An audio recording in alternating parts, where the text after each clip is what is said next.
sets make their return much sooner than expected with the arrival of Double Masters. This set, which boasts 2 rares per booster pack and quickly courted controversy with the cost of its VIP boosters, also includes almost 40 different box toppers for the booster boxes. Each one has new, frameless artwork for many of Magic's most powerful cards, and with each new illustration comes a whole host of new flavour to digest. So which of these arts are our favourites and why? And are we starting to define what constitutes an effective use of the box topper slot? Welcome to Magic the Flavouring, the Magic the Gathering podcast, where we talk about everything Magic flavour design and lore. I'm your host, Andy Mann. Hello, this is Nathan Cancel. And today we will be talking about the Double Masters box toppers. We've kind of held off on it. We could have done this episode, I guess, a couple of weeks ago, when everything had kind of already been spoiled and everyone knew what they were getting. But I quite like the fact that we left it a little bit because it gives us time to digest. People are actually starting to get the cards in their hand now. Yeah, exactly. I myself have a Blightsteel Colossus Wayne Reynolds artwork on its way to me in the post right now. I haven't quite got it yet, but I'm looking forward to it. So yeah, that's what we will be talking about today. And I'm going to talk about the weather again. Right, I was going to say, let's not preamble with it, but I mean, if there is going to be any thunder in the background, it is tumultuous today, guys. So if there is any rumblings in the background, just be thankful that we're getting some rain. It's been a week of horrendous clamminess, so it's actually quite nice. Yeah. I looked up. I think I was looking at The Guardian, which is a newspaper in the UK for those of you that don't know, and they said it hasn't been this hot for this long. So it's like been over 34 degrees centigrade for more than 4 days in a row, which doesn't seem like a lot to hotter countries, but it hasn't happened like that in the UK since something like 1962. Like it's been the hottest week on record for like in the past 50 years. So yeah, so that's why everyone on your Twitter feed, if they're a content creator from the UK, has been whinging and moaning. It's because that's what's happening right now. But yeah. The constant epidemic of weather, the British. Do you know what? So this is a fact for the day. And the reason I found out we get such crazy weather is because we sit under a collection of 5 different like weather systems, which is why even though we're the same latitude as Canada, our snow comes down as rain. And even though we're not like a tropical area, we get massive amounts of humidity. It's basically because we're a weird little island that's sat in the middle of all of these different weather systems, you know, between Scandinavia and the Atlantic and obviously Europe and everything. So that's why British people complain about the weather and talk about the weather so much, because it's so bloody interesting here. Yeah. I mean, it's interesting. It's kind of strange because there'll be some people who live in New York, for example, in the States that are listening to this going like, you guys are talking like utter shit, because in places like New York, they get like blizzards, like actual blizzards, along with sweltering heat in the city. But I think that's because America in general and a lot of like countries on that side of the world are kind of used to these kind of extreme weather systems, whereas in the UK, like we're just not used to it. So any amount of extreme one way or the other, we're just like going, oh my gosh, because we just expect it to be kind of like springtime weather the entire time. Yeah. It's stranger when England gets a tornado compared to, say, you know, Alabama or Texas or whatever that band is called. Where was it, Tornado Valley or Hurricane Valley, or whatever? Yeah. I am very ignorant to US weather systems in general. I'm going to hold my hands up to that. But so if you hear thunderstorms in the background, like that's probably on Nathan's end. I think I'm getting thunderstorms at around 5 p.m. But we will see. Anyway, let's jump into Magic the Gathering, which is apparently what this podcast is about, we pretend. So yeah. Double Masters. We just always start with the forecast, you know, it's nice. Yeah, well, you know, it gives people an update. Double Masters has dropped. The paper is here. I myself have cracked 2 boosters, a whole 2 boosters of the regular booster packs for a cracker pack video that'll be out soon. I don't know, have you got your hands on any of the paper? I know you've been sort of self-isolating still. No, I've got a Greaves on the way. I drank a lot of gin the other night, and I got very close to just going, screw it, I'm going to spend £200 on all the cards that I like, you know, exploration. I haven't got sort of like Light and Shadow or a sort of Fire and Ice, but I have the other 3 or 5, I guess now it is, because there are 7 of them. So I was close to. I thankfully held back and only went for the Greaves because I actually need one for the deck. But yeah, I mean, I'm looking forward to seeing it because I was always kind of poo-pooey to like these crazy alt art treatments, but then having seen a few of them in person throughout like the last few sets, they do look amazing. And I think the artworks for this set especially, they've really jacked it up in the same way they did for Jumpstart with lands. They went, let's do the best we possibly can with basic lands. I think these are some of the best full art treatments we've received to date. Obviously this is subjective, but yeah, I think yeah, they look so much better in because obviously they're brighter. You get the natural light more. The foils must look stunning. So I'm looking forward to seeing them. I mean, I don't know if we'll ever see the foils. Those are in the VIP boosters. Even the box Yeah. toppers. The box toppers aren't foil. It's just the VIP packs that Well, have otherwise the it wouldn't be foil. really important, will they? What would be the push to buy a £100 pack if you could get the I stuff don't know, man. elsewhere? Yeah, it's crazy.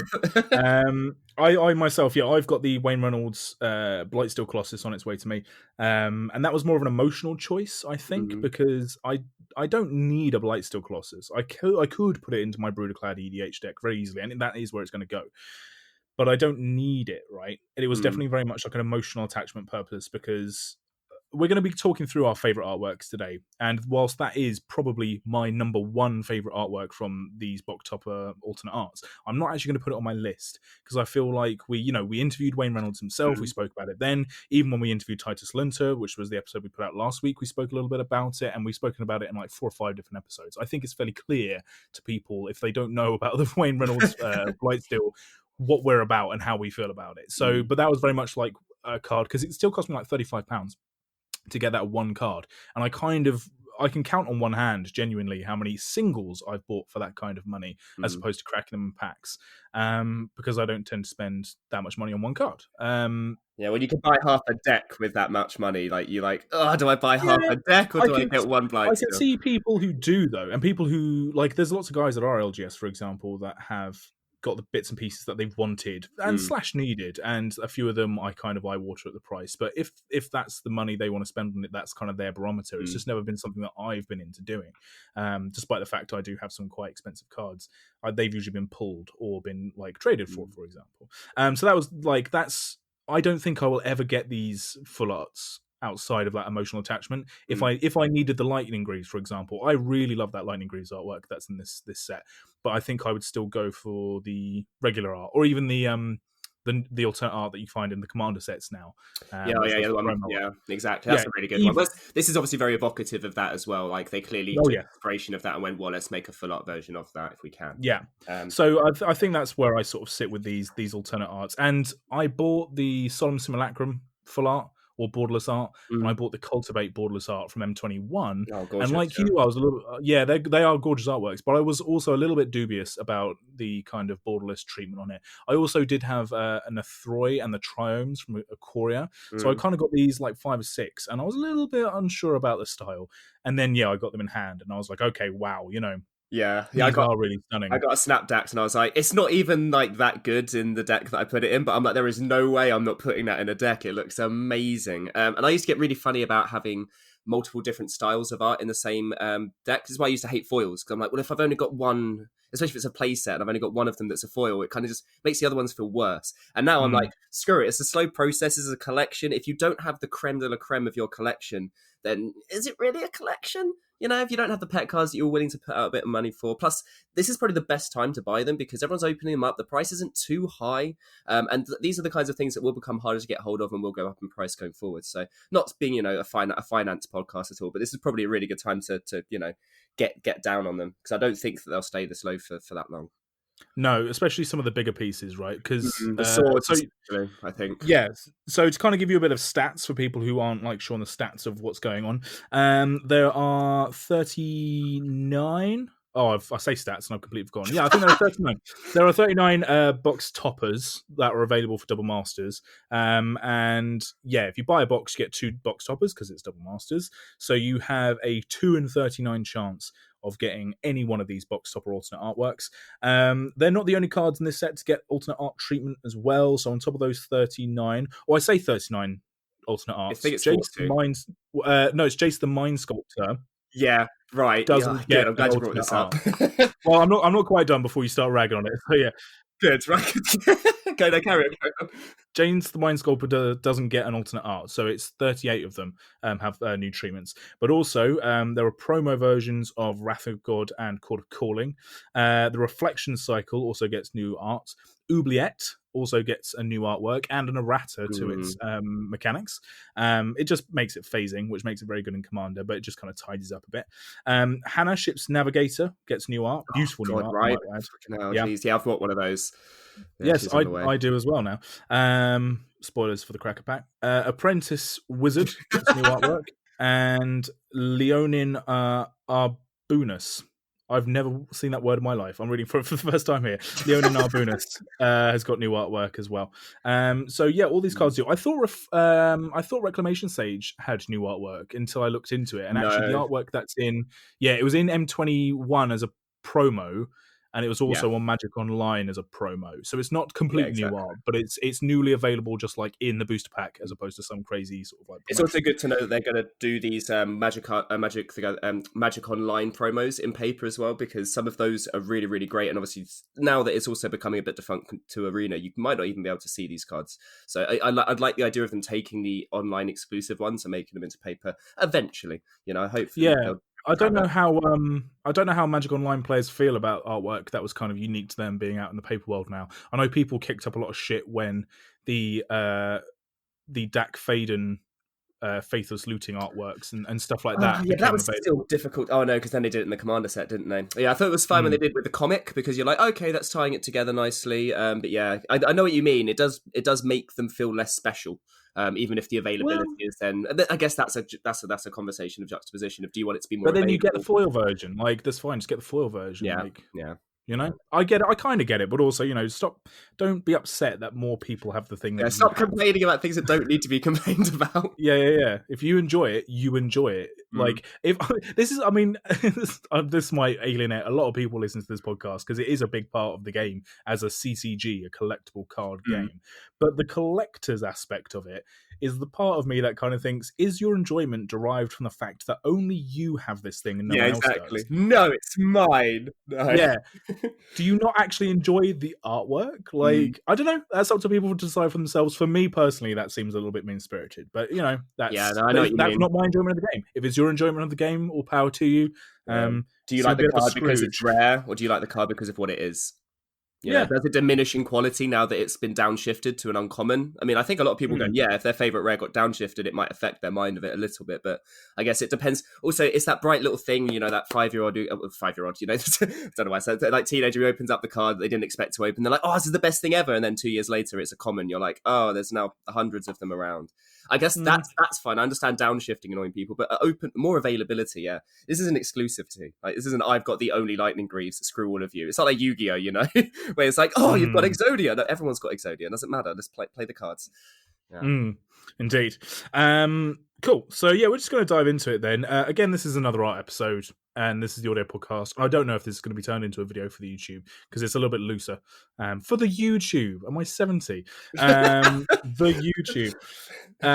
Because this is a bit of a looser episode, I don't know if I'm going to turn it into a video, because it might not flow as well. But if you haven't seen these artworks, then, they are out there. You can look them up, and we'll be talking about them today. I've picked 3 favourites that you don't know what I've picked, Nathan, although I've given away that I'm not going to be talking about Blightsteel, which might have been one of the ones you thought I was going to talk about. No, I assumed you weren't going to. I know the ones that you're going to talk about. Yeah. But we will be talking about many as we go through as well. I will just say there are a couple of... We'll talk about Jace the Mind Sculptor in just a second, Nate, because I think we need to get this out. Well, I've forgotten. I've forgotten about the rage. Some people aren't necessarily happy. We say that we like these style. This kind of, it's not full art. It's borderless, isn't it? Yeah. So it's like, and it's not necessarily, it's not extended art, because that's just the stretched art, which they've been doing in like collectors boosters for like the regular sets. This is borderless art. So it's everything except the text box and the name. If it was full art, then it wouldn't even necessarily have a text box. There's lots of weird little distinctions that go along with the different. Yeah, it's not textless. Yeah, exactly. Yeah, exactly. Yeah, and there's the more styles they bring out, the more it's easy just to go full art, because it is essentially full art. Do you think do you think maybe for cards like this, where they already have the version in the set that has the text on it, that they could have done textless? I know that they probably had a thing out there where they said to people, oh, is it work, having the lightning bolt and the wrath of God? I mean, obviously the cryptic command is a meme for the fact that it does, you have no idea what it does. But realistically, these are all cards that are exceptionally prolific. These are all cards everyone knows, have been reprinted like a fair few times at least. So it's one of these things, was this the opportunities to go back to doing textless? Well, there are 2 out of my 3 main favourites. There are 2 that we'll talk about, which I think could have gone textless, and we'll talk about the pros and cons of that when we get to them. Okay, cool. I would say there's a few people that yeah, they for them the text box, the way that they've framed the art in some of these, doesn't mesh up with how they've put the text box in the name. There's a lot of the artworks that you kind of think really seem diminished from what they are when you see just the art versus how they are on the card. Yeah, It's a bit like exactly. Planeswalkers, right? When they do the Planeswalker art and then they put Mm. them in the frame, and you can only see like their torso. And you think, Yeah. yeah, but there's this whole painting behind. There's a hint of Um, it, but you don't actually get to see it fully. So if anything, it's almost like a tease. It's like, hey, you could have had more art, but you only get a slight kind of translucent part of it. So yeah, it is. It's funny because that's going to be one of the topics of one of the ones that I'm going to talk about as well. That I think Interesting. it does sometimes seem to get in the way, but I think it also depends on the art itself, obviously. Yeah, for But sure. yeah. Another big one, which was kind of a complaint with people, is that I don't know, are the Tronlands on your favorite list? I actually can't No, quite remember. no, because we're No. doing So spoiler ahead to a video we were doing in a week or so. Like there is going to be some yes, Tronness coming out of our channel, so I didn't think yeah. I don't want to tread over the same ground.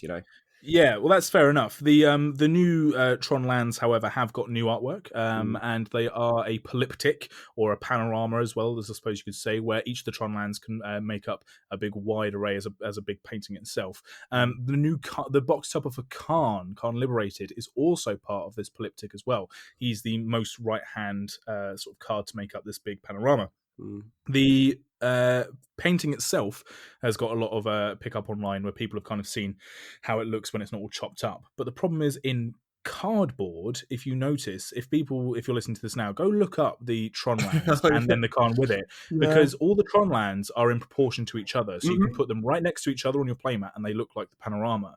The Khan, because well, I don't know why Why? they could Why have is it missing a millimeter? It's like the literally a millimeter. the Why? Khan the Khan has been zoomed in on, so the art has been blown up, so Khan takes up most of the card frame. I suppose it is that, right, to make him seem more in proportion on Yeah, but cardboard to but other planeswalkers. but it couldn't have looked that weird when you did it like in regular scale, though, right? It couldn't have looked that bad. I don't know, but the fact it remains is that now, if you own all 4 cards, if you own the 3 Tron lands and Khan Liberated in the box topper artworks, Mm, Khan doesn't sync up with the rest of the polyptych. mm, So you can still tell that it's the same thing. But I think even when we first spoke about these and a couple of episodes ago, we said, "Oh, the Tronlands are out and they've got this they've got these 3 cards." I think it's because Khan hadn't quite yet been spoiled, and mm. even when he had done, when he was spoiled, people still took like a few days to go, "Oh, hang on, he's meant to be part of the Tronland Yeah. polyptych," and it's like because Mm. he just doesn't look right. And that was an artistic choice that someone made at some point, and that is to me, as much as it's practical for the game of the Khan in a bubble, you go, oh, that planeswalker now looks a little bit more like other planeswalkers sizing wise. Mm. Someone's taken that artwork and ruined it. Like, it's ruined. Yeah, because there's a hint of the tree in the as his tower, but it doesn't necessarily automatically look like the Khan aspect. Because you look at the Khan, you go, well, I would have had way more into it. Plus, I guess the other thing you could say is that because the lands will all sit in the same place on the battlefield at the bottom, they could be all 3 together. You never put your planeswalker down with your lands. So I guess there's an But the argument there as well. I mean, I'm on your side, mate. I agree yeah, entirely. I agree entirely. I think the thing though is, and this is something a lot of people have been saying in terms of things like the pricing of it and drafting it as a set, and there's a whole thing surrounding this product because it's a premium product, and this is something we'll talk about when we get to my first card, which I promise we'll get to in a minute. Where Yeah, this product this product is not for people that you're not going down to your first Friday Night Magic and picking up a box double master to draft. Do you know what I mean? If you're new to Magic, this is not the product for you. I know that's a phrase that's kind of dirty, but it's not aimed at you. And it's not even really aimed at people that only tournament grind either. This is aimed for people like Commander players or like Legacy players who have the thought in their mind that they're going to spend a lot of money to get like the Gucci product, the premium versions of all this stuff. And if you're willing to spend money to get the premium version of the Tronlands and Khan Liberated, you want it to fucking sync up when you put it on your battlefield. Who gives a crap whether you're going to naturally put your lands there or not? You want it to look right. And they didn't. Like Mark Teddin, who was the artist, like if I was Mark Teddin, I'd be pissed. I'd be real pissed. Mm. I'd love to know what his thoughts are on it. I think he's Yeah. kept rather quiet. It's a very strange, very slight oversight. And it's one of those things of where clearly, and it's funny because obviously we are literally picking at like the smallest of things when there is a lot to be happy and we'll get to some positivity eventually. But yeah, it's a very funny thing that you can pick up on these slight curiosities. You go, who made this decision and why did they make this decision? Yeah. In the same No, I vein, agree. why, when you've got the most expensive Planeswalker for the reprinted for in what we're going to call it, frameless, whatever. Why have you still not given him another artwork?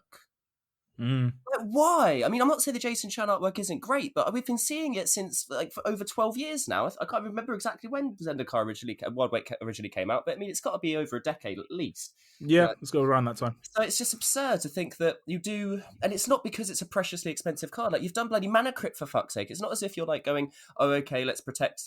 What are you protecting in this situation? Could you not get someone to do a good enough version of him? I don't know. It's very curious. Out of all of the cards not to do an alternate artwork for, you choose the one of the most expensive cards, and then go, it's fine. They'll be, because it's, even though it is a nice card, it looks good. It just is the same as the other full art box topper. What's the difference? And are you happy to open it compared to that crazy Chrome Ox, that crazy mana crypt that you're never going to be able to get hold of without paying a significant amount of money for? I think it's, again, for some reason, I would like a justification as to why it was a missed opportunity, because it clearly is. But yeah, that's the peak of my rage, and I won't go any deeper because we should probably get into some nice things. Well, no, yeah, like it is interesting. Like Jace the Mind Sculptor, out of all of these box toppers, has not got the new art. I did think it was an odd choice, and maybe it was because they thought, oh, it was so iconic that they wanted to keep hold of it. But again, it's not like players who will be, wanting to buy this premium product are going to want premium things. It's the same as the Khan. No one's coming into this being like, if you can afford to buy the VIP boosters, for example, and get foil Tron lands that are box toppers and a foil Khan, you're going to be able to buy a normal Khan. Do you know what I mean? Yeah. They want the foiled out version. They want it all to sync up. So yeah, it is a little bit odd. And I also think if you're going to do something like that, I mean, even like things, cards like Force of Will and Blood Moon, they still have a lot of iconography of their original printings. So you could even do something that harkens to the original printing, even if you don't want to do something that's so divorced. It could be a celebration of the artwork rather than just a repetition, But yeah, cool. Interesting. All right. Well, I'll tell you what. Let's start with one of your favourites then. So there are a lot of good things in this set. In fact, I mean, to be honest with you, outside of these kind of what you would call nitpicks, I suppose, I think the majority of the art, I think, is pretty special. I do obviously have my favourites, as do you. So let's just crack in. What's your first favourite card? So my first one's Avacyn, Angel of Hope by Randy Vargas. Ooh. Yeah, good one. Right, the reason I chose this is beyond. I mean, I'm also going to have a nitpick at the end, weirdly enough. But the main reason I chose this is because it's very different to the original artwork that we got from Jason Chan. Like the difference between the two, obviously, for me, is a matter of Avacyn should have felt a little bit more ethereal. Should have felt a little bit more benevolent and conceptual. I feel like the problem with, as much as Sorin's a badass motherfucker, and of course he's going to build, make his protector of the plane look badass and give her black armor and everything, it made her feel a bit too tangible. She didn't look much different to all of the other angels. As much as she was a cool black and white motif and design, I like the idea that this Avacyn is almost, again, that intangible feeling. She's a representation of people's faith and religious devotion. It has less of like an Aurelia feel. It has less of a Smitey feel and more. She feels more like a force of nature, which is what I kind of feel like she should have represented. To me, she was almost like a physical manifestation of a spell that Sorin cast, a spell of protection, not let me create this badass who's going to go around and smite everything down. And I think it's also quite nice to see the flavor text showing that, because we will say there are usually two different artworks in this set. The regular artwork you'll find for the card printed in regular packs, and then the box topper version. And they've kept both of them, and I think it's good because it shows her before and after, once she erupted out of the Hell Vault and once she did all her badassery. And now it hasn't looked at her when she went through a bad streak and she got corrupted by Nahiri's influence and all of the lithomancy and everything. But you've seen her as being what she should have been, which is like a faithful representation of Innistrad's devotion. Do you think this is like a modern, because Avacyn got destroyed in that storyline? Yeah, well, this is the thing. Is it hinting at an idea that she still exists and it's the faith and the purity? Because obviously we've seen gods in places like Amonkhet where you can literally go and shake that. Well, don't shake their hand because their hands are massive. But they are tangible. You can see, like, you can feel them. You can feel their presence around them. Whereas compared to, like, say, Theros, where they sit on the horizon, they're this giant aspect of nature. That to me is what a god should feel like. As much as it's nice to see people being able to have their devotion rewarded actively with them walking around and being involved in the society, this is what I feel like Avacyn should always be. And I feel like this might be, yes, a way of demonstrating that she still exists in the hearts of Innistrad. And who's to say that the magic didn't permeate beyond, when obviously Sorin had to anguishly unmake her.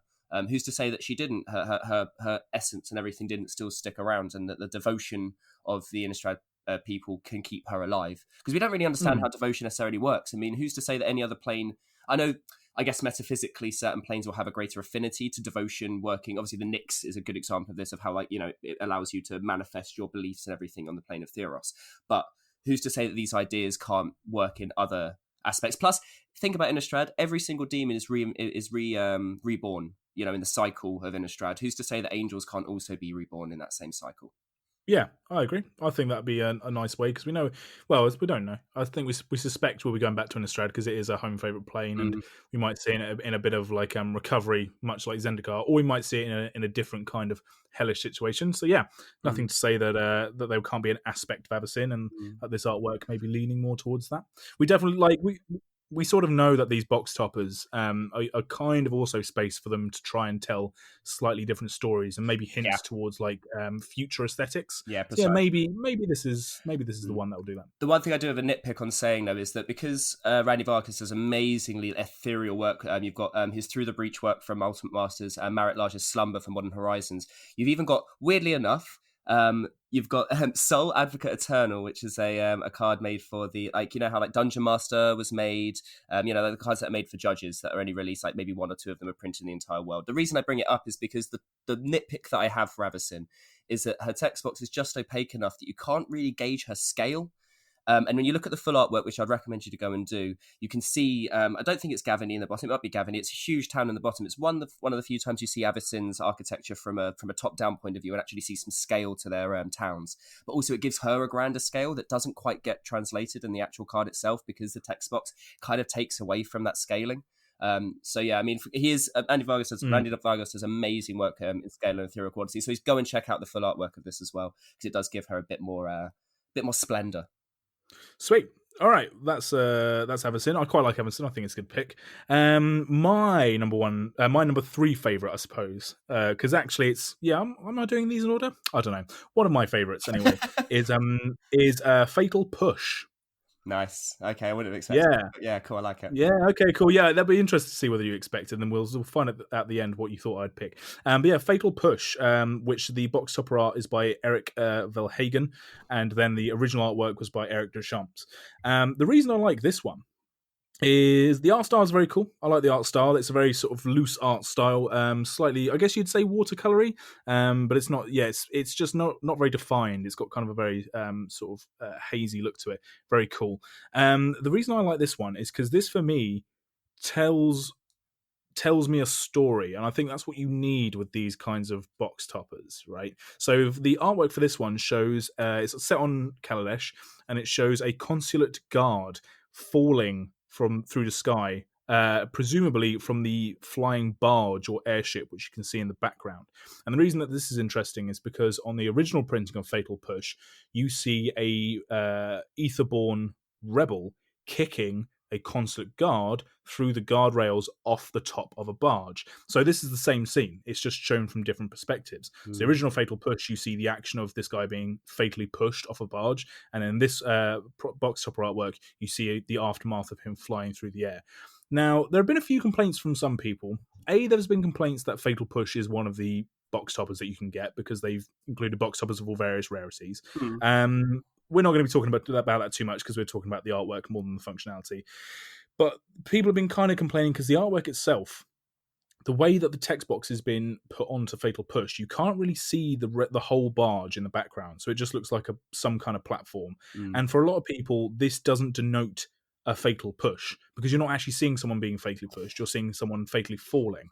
Now, my rebuttal to that is that, again, this is what I was saying with the problems with the Khan Planeswalker, is that this is a premium product for invested players, and that there needs to be some nod and some responsibility by the players to understand the history of some of these cards. I Mm. think a lot of people, especially people in our kind of circle and the kind of some of the people we listen to talk about these cards, are looking at it from an EDH and Commander perspective because that's like what they play. But Fatal Push is a staple removal card in many other constructed formats. And in Hmm. fact, it's like the removal card Oh in yeah. some It formats. made Toyf. It made Tarmogoyf like not that good anymore. So yeah, Exactly. exactly. So Fatal Push might not be great for Commander players, but for other Magic players, they know what this card does and how Mm. powerful it is. And Double Masters isn't just for Commander players. Like we forget, Masters sets isn't just for Commander staples. Who fucking knew? Like this Fatal Push to people who know the card Fatal Push and have Mm. played with it day in day out since Kaladesh was released like 3 years ago or 3 or 4 years ago.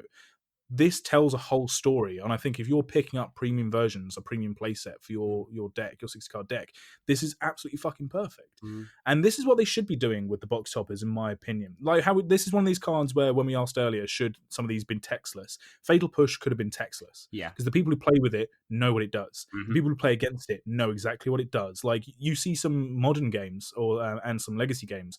People are playing in silence some of the time because they literally just go, "Yep, I know what you're going to do here. Oh, you've shown that card. You've tapped a Yeah. black mana. It I know basically exactly what becomes you're going to chess do." at that point, doesn't it? Exactly, and that's the appeal for some people. So for me, for my money, even if the art style doesn't grab you, because I Mm. don't necessarily even think no offense to Eric Valhagen, like this isn't necessarily even one of my top 3 favorite arts, but for the way that the box topper is used and the flavor of the card and how Yeah. it's telling a No, story, I agree. this is an important box topper. And I Mm. think some people are losing sight of that. It's not the flashiest, it's not the most expensive, but it's Mm. a sign that Wizards care about their enfranchised players through the medium of artwork. Mm. And I think that's important. Yeah, I mean, I guess 2 counter arguments to kind of the points that they're saying are: one, the black frame has almost like the most opacity to it. Like you can see what's going on behind the text more than I think any of the other colors. That's just maybe a personal opinion, but I think that you can still see the airship fine enough.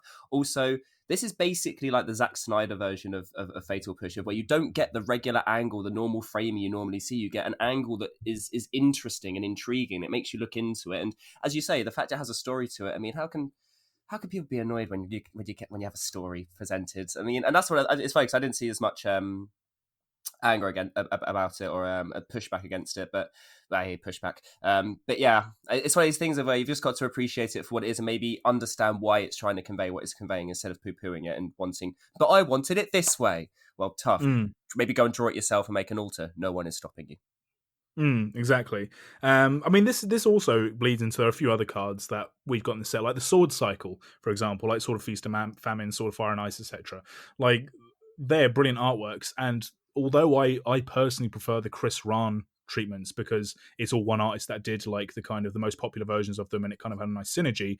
The versions that you get for the box toppers here tell a really nice story specific to each one of those swords, which is exactly what you should be doing with the box toppers. I wouldn't have really wanted to have one artist come and do 5 box toppers because they would have just ended up like the Chris Rahn ones. I would have liked what they did, which is where they told individual like stories with each of the swords. Like, for example, Sword of War and Peace, stuck in a pillar.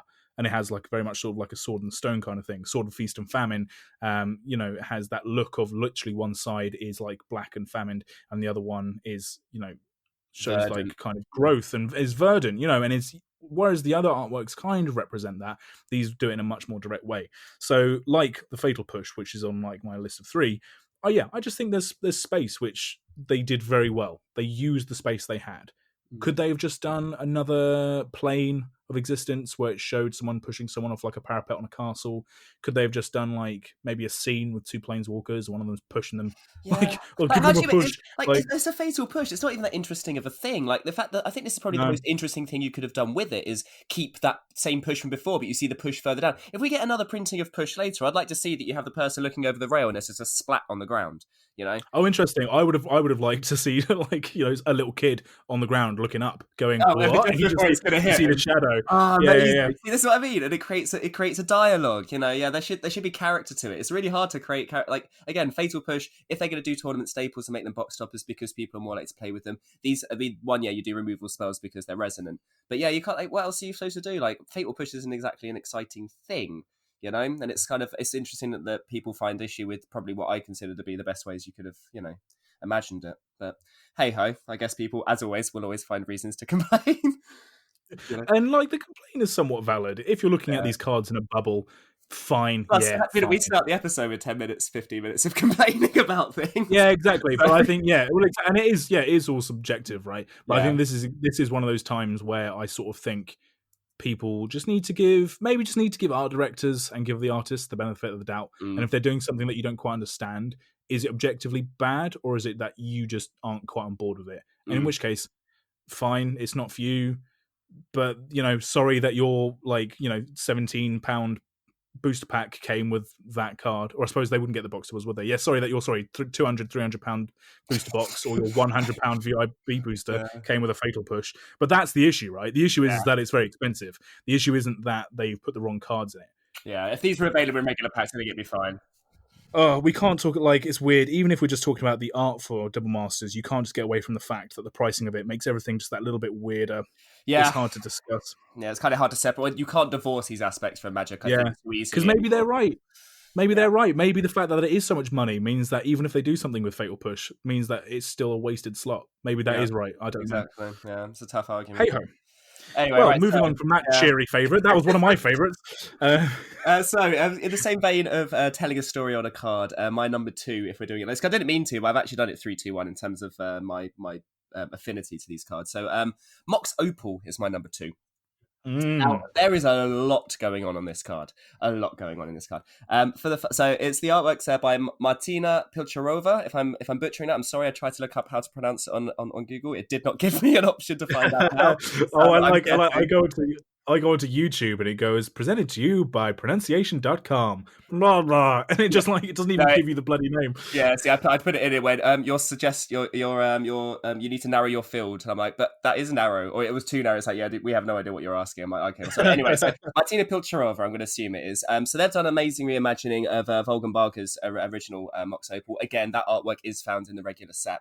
The reason I like this is because it's giving. If you look back at the original artwork, the thing that I like about these box toppers is they do tend to do multiple flavor text, which is why I think text box is quite important for some of them. And it says for the original, the sons of Mirrodin have shone upon perfection only once. And what I like about that artwork is that the way that the artwork's compositioned is that everything in the background is kind of showing this covetous kind of feel, like it's protecting, like it's shielding it away. Whereas if you look at the Mox Opal box topper artwork, not only does it have flavor text, what crossed her mind defied orthodoxy. Could there be perfection beyond completion?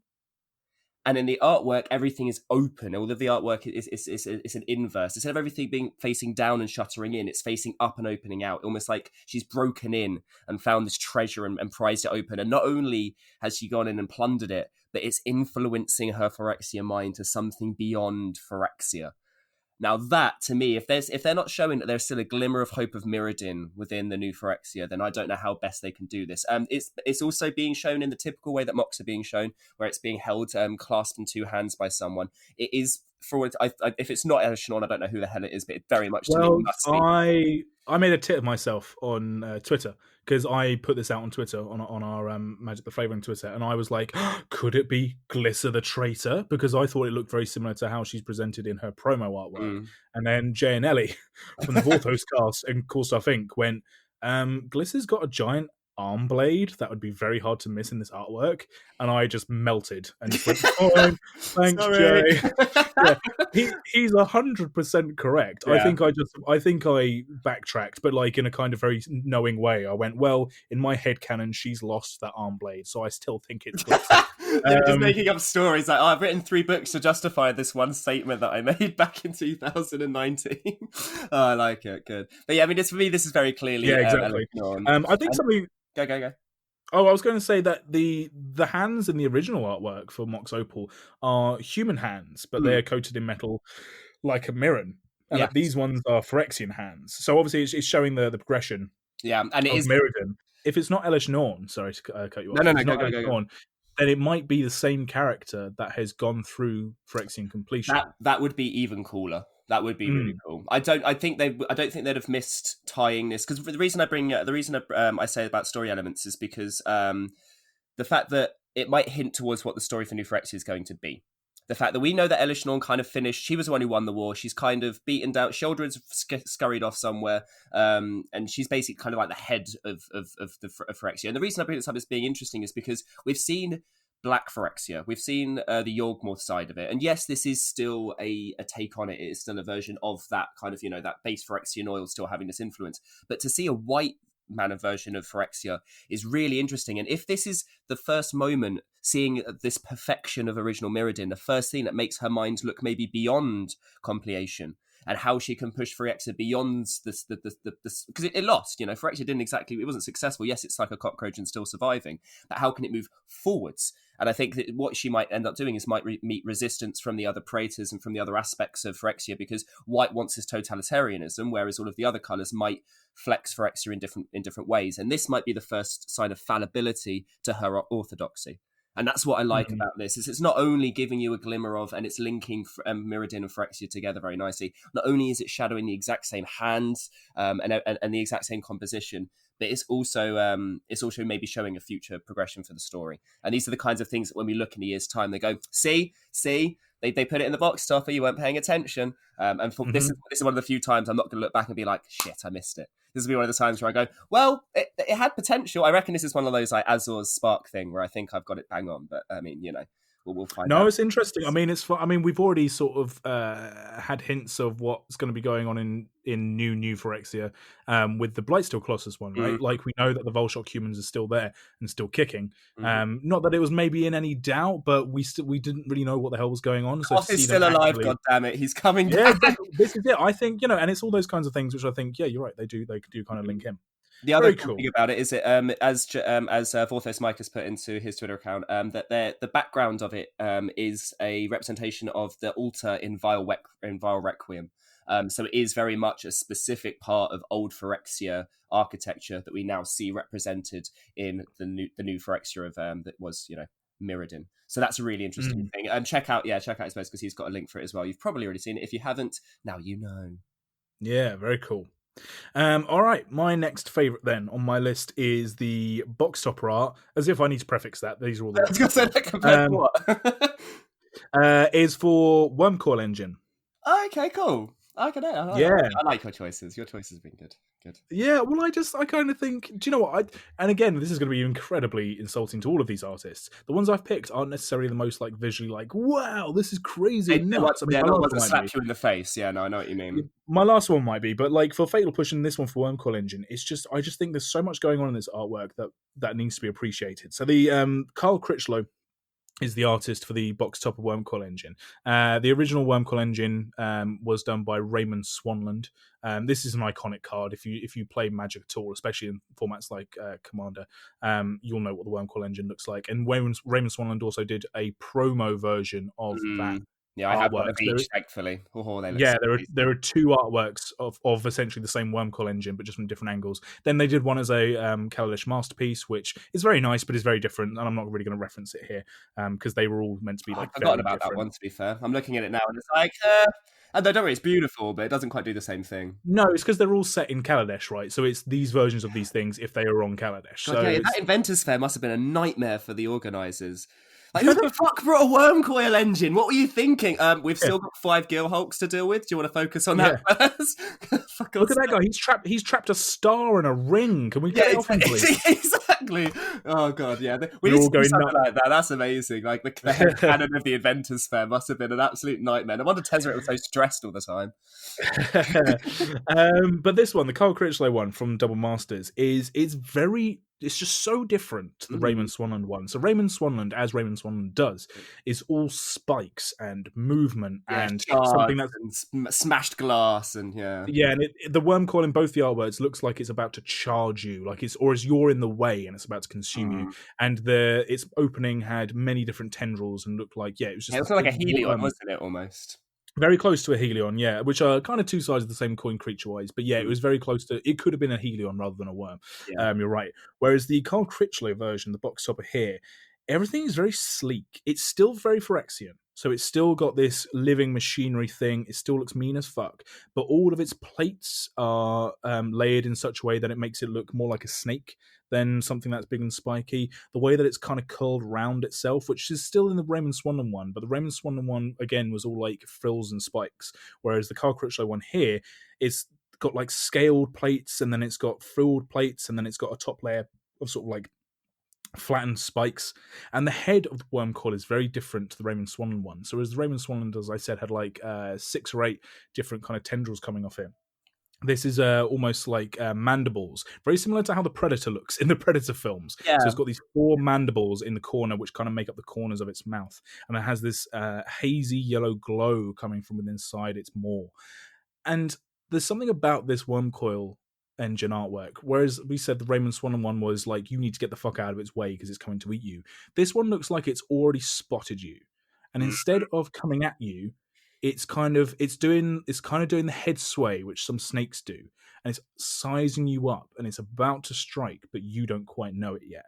And it just has, I still think this is very Phyrexian looking, but it's the kind of Phyrexian looking which has some intelligence behind it rather than just raw like smashing coming through big metal colossus thing. And I just love it. I love it. The color palette's really nice as well. It's all browns and yellows, which is something that you don't see often in Magic art.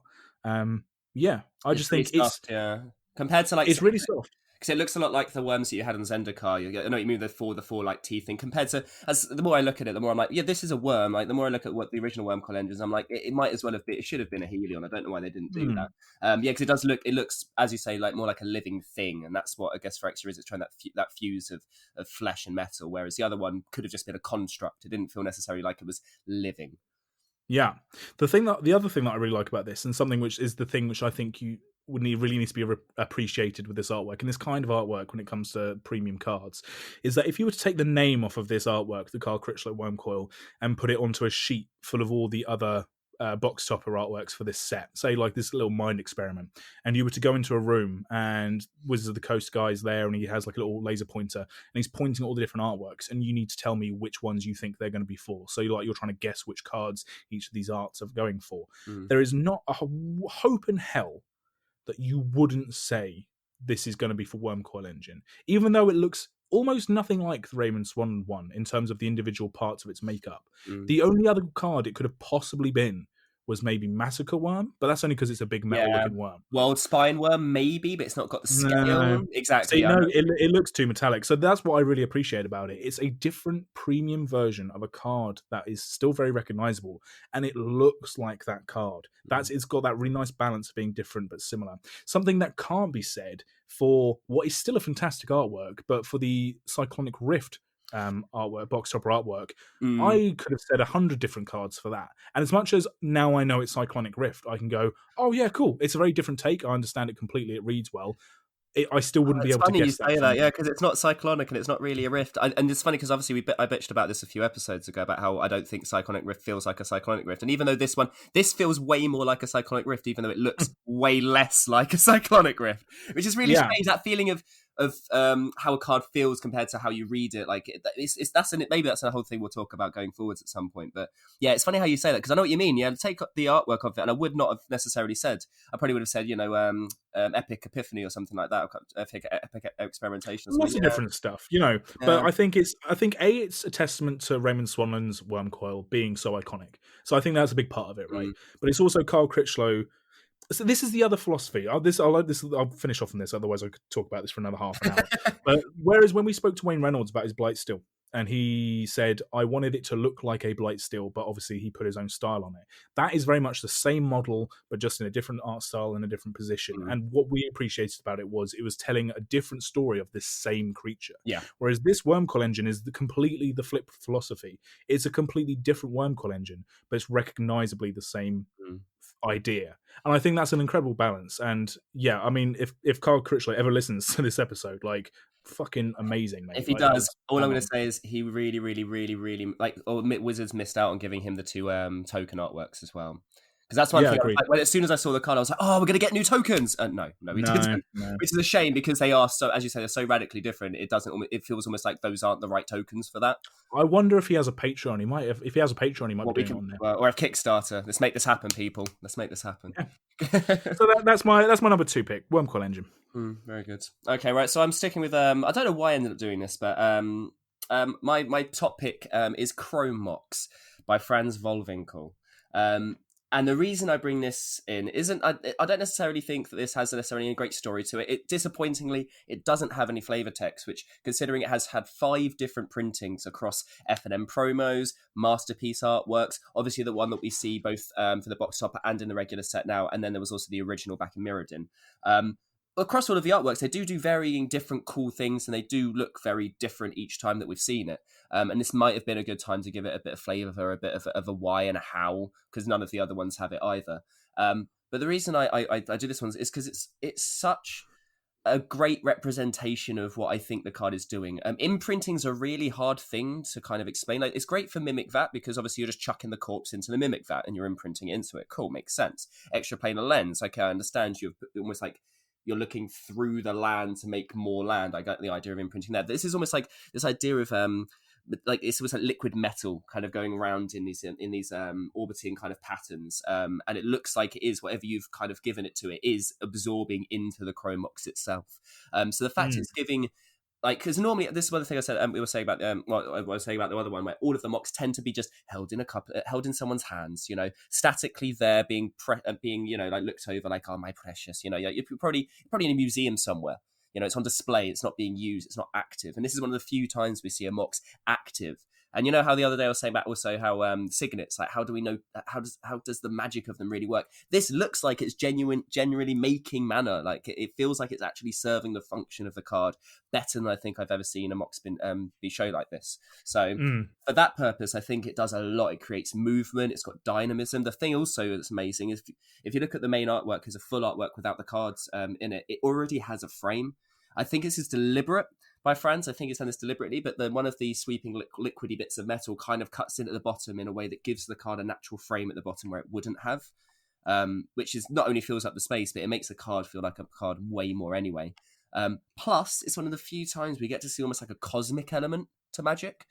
Like beyond Nyx, which obviously its own kind of subplane of Theros, we don't really talk about the night very much. Okay, we talk about the moon on Innistrad, but space obviously kind of fits into the same space as the Blind Eternity, so it's not something that Magic can really flex into too much. I think there's on Dominaria there's a moon which is inhabited by dwarves. I think that's about spaces we've ever gotten. Yeah, exactly. And it's a funny thing, we've moved kind of away from that idea of space, and like, I can't remember my Vorthos just dropped out of my head. The moon, the null moon, or whatever it is, that was part of the Invasion saga. Again, they do spacey things, they don't anymore, but this is a really great way to see almost a galactic aspect to it, this cosmic idea. And the color palette on it is unbelievable.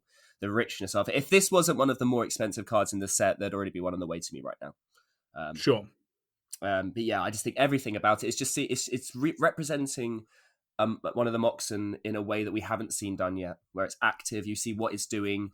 Like, both of its abilities are on display, and it's again, the dynamism of the piece is just phenomenal. I could have this framed on my wall easily and never be disappointed with it. No, yeah, I agree. It's a great piece. Like, it's very cool. As you say, very dynamic compared to the other Moxen, which seem almost inert, like they're found relics. Yeah, this right. one's active. Yeah.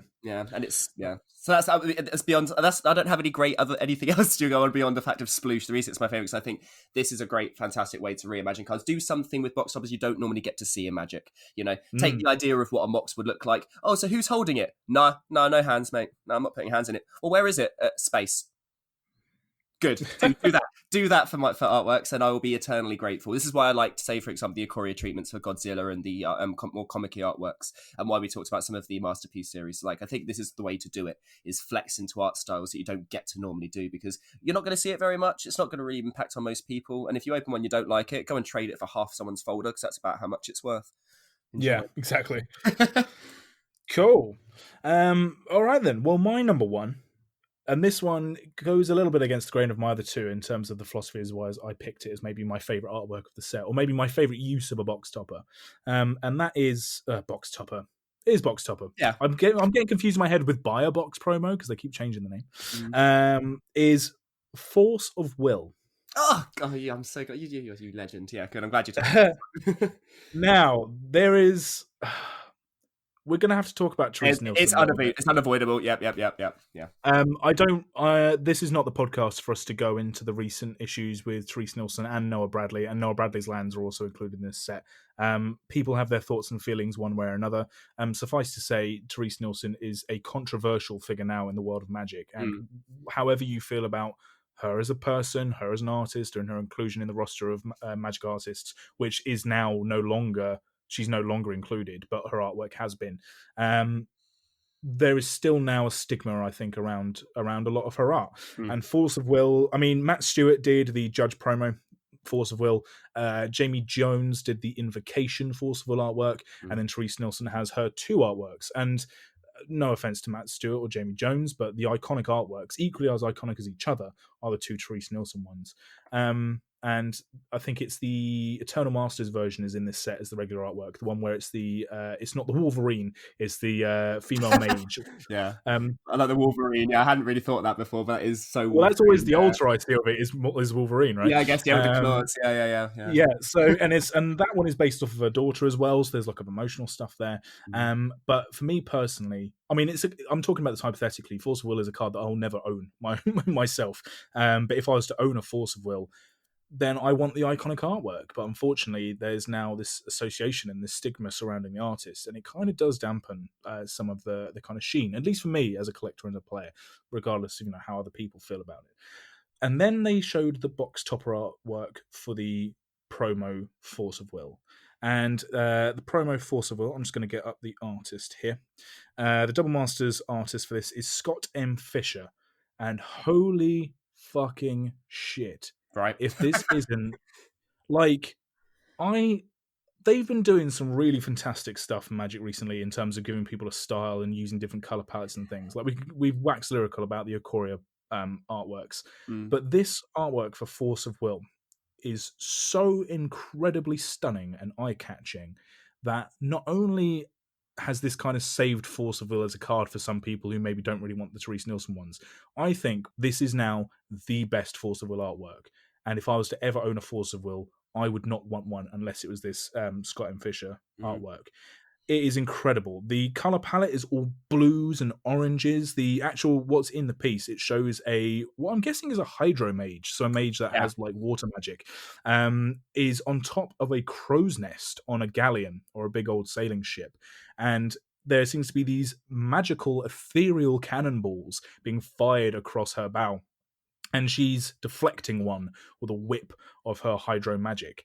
It's very similar in its composition to a lot of counter spells, and especially the one that jumps to mind is another piece, which if I had a full art of it, I'd go nuts. It's the Magali Villeneuve Negate artwork from Ixalan. And in fact, I have the F&M foil promo version of that, but that's another artwork that if that was a box topper, I think people would go nuts for it. This Force of Will suffers from the fact that it's got the text box. So it's what we were saying earlier about, could these be textless? This is the other one where I think anyone who doesn't know what Force of Will is not going to care whether this promo version does or doesn't have the box topper, because they just don't know what it does. And if you do know what Force of Will does, like most Magic players do, regardless of format, the fact that it's textless isn't going to matter to you.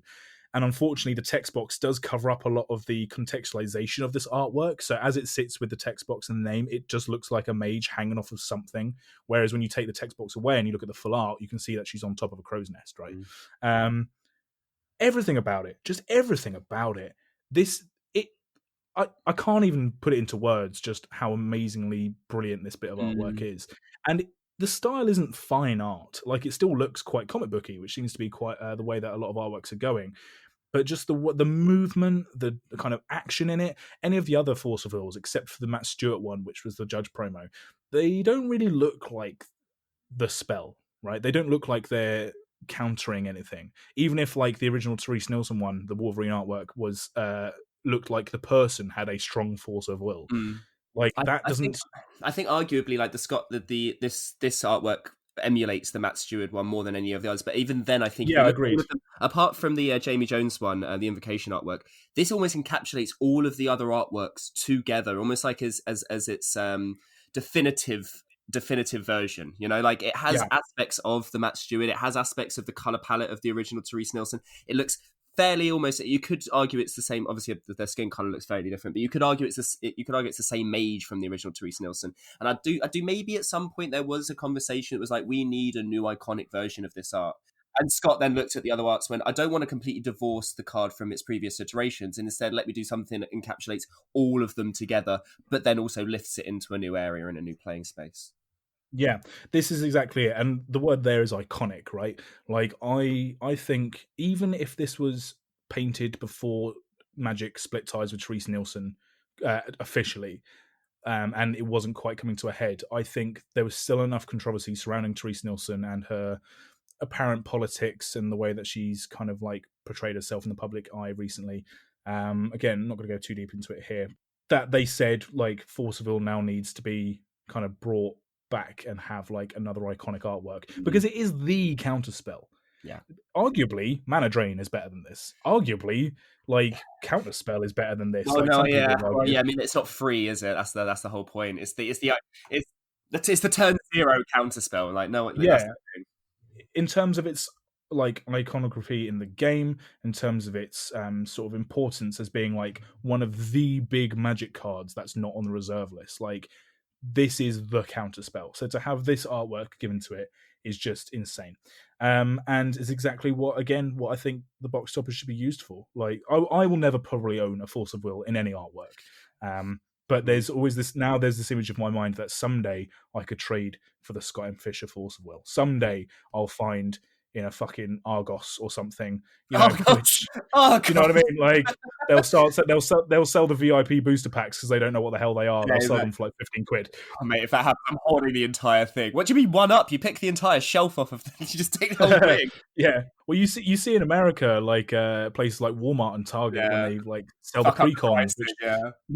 They sell like precons from like 4 years ago for like the original price, and you're like, oh god.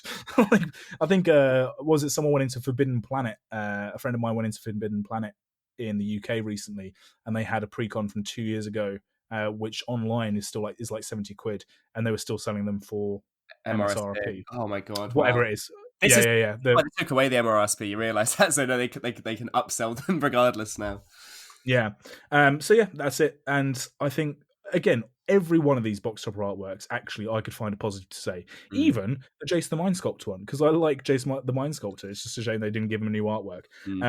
I think my theory on that, by the way, actually mulling it over as we've been talking, and the reason I think they didn't give Jace the Mind Sculptor a new artwork is because they did give him a new artwork for one of the Planeswalker editions. Oh, I see what you mean. Oh, okay, right, yeah. They already gave him a new alternate artwork in a different premium product. So people who did pick those up would be like, but I don't have the special artwork anymore. Which feeds into this thing that we said at the top of the episode, that people who buy these collector's editions may not necessarily like them because of the artwork, but because of the exclusivity. Well, there shouldn't be FOMO. There shouldn't be fear of missing out in this game. And that's part of, I mean, Tolarian Community Academy does this like in massive amounts of where accessibility should be the thing. It's a collecting game. If you can't collect it, what's the bloody point? Yeah, well, price tag, whatever. One thing I will mention that's quite interesting is that I'm looking at the whole page of them together. I'm not sure it's deliberate, it can't have been deliberate, but each colour almost seems to have its own deliberate palette. All of the cards seem to kind of join together and look nice. Like obviously all the blue cards are blue. There's blue in the artworks. But there is a degree of coherency between them. And if it wasn't deliberate stylistically, then it's an amazing point of serendipity because it really works. Like all the white cards have that same almost like grey palette to them. All the black ones, apart from maybe Thoughtseize, are quite dull and quite muted. All three of the red cards use like beiges and soft tones. All of the green cards pop so hard they poke you in the eye. We haven't it's weird that we didn't mention any of the green cards because I think that the 4 green cards are among the best artworks out of all of these. They just didn't necessarily have as much to talk about. Say for example, like the Ron Spencer doubling season is cute as fuck and things like that. So I mean, yeah, as a collection, they are insanely pretty. I think the difference, maybe if people might have tuned into this episode just expecting us to go, I like this artwork, and I like this artwork, and I like this artwork, and I like this artwork. And that's, I mean, we can do that. We can spend 4 hours going through every box topper and saying why we like them. But just because something's got a beautiful artwork doesn't necessarily say that it's telling the same story that another artwork is. And each one of these is fantastic, and every artist was rightly included into this list. I mean, exploration is a good point. So exploration is one of the green ones.